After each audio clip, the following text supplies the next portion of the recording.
We adhere faithfully to the rule of faith laid down by St. Vincent of Lerins in these terms: Id tenemus quod ubique, quod semper, quod ab omnibus creditum est, hoc est etenim vire proprique Catholicum. For this reason, we preserve in professing the faith of the primitive church as formulated in the ecumenical symbols and specified precisely by the unanimously accepted decisions of the ecumenical councils held in the undivided church of the first 1,000 years.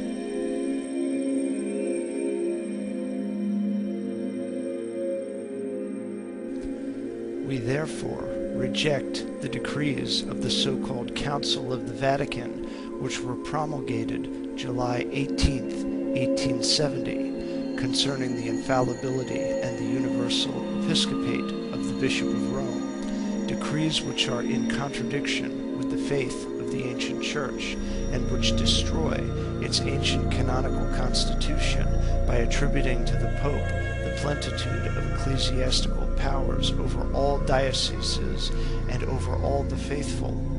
By denial of this primatial jurisdiction,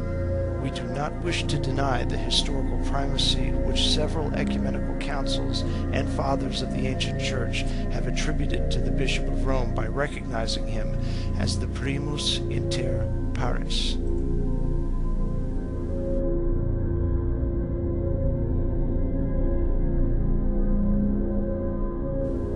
We also reject the dogma of the Immaculate Conception promulgated by Pius IX in 1854 in defiance of the Holy Scriptures and in contradiction to the tradition of the centuries.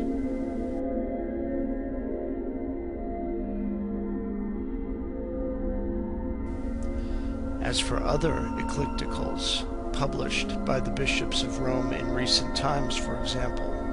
the bulls Unigenitus and Auctorem Fidei and the Syllabus of 1864,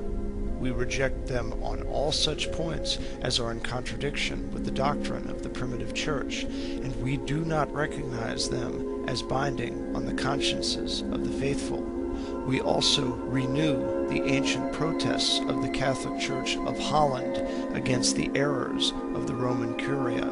and against its attacks upon the rights of national churches.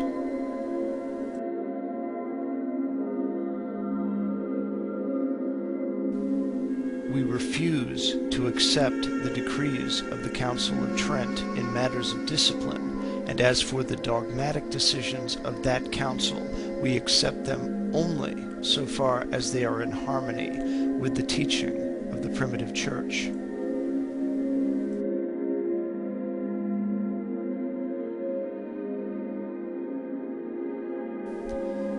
Considering the Holy Eucharist has always been the true central point of Catholic worship,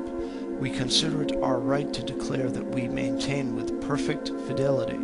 the ancient Catholic doctrine concerning the sacrament of the altar by believing that we receive the body and blood of our Savior Jesus Christ under the species of bread and wine. The Eucharistic celebration in the Church is neither a continual repetition nor a renewal of the expiatory sacrifice which Jesus Christ offered once for all upon the cross, but it is a sacrifice because it is the perpetual commemoration of the sacrifice offered upon the cross, and it is the act by which we represent upon earth and appropriate to ourselves the offering which Jesus Christ makes in heaven, according to the Epistle to the Hebrews, chapter 9, verses 11 and 12. For the salvation of redeemed humanity by appearing for us in the presence of God, as stated in Hebrews chapter 9, verse 24.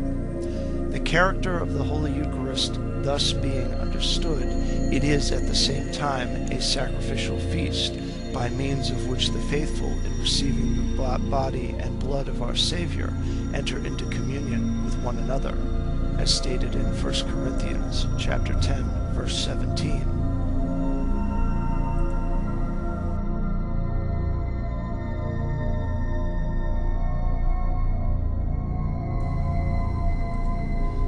We hope that Catholic theologians, in maintaining the faith of the undivided Church, will succeed in establishing an agreement upon questions which have been controverted ever since the divisions which arose between the churches.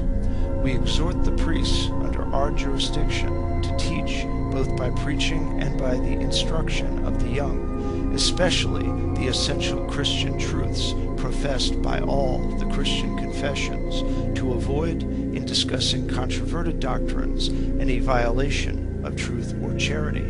and in word and deed to set an example to the members.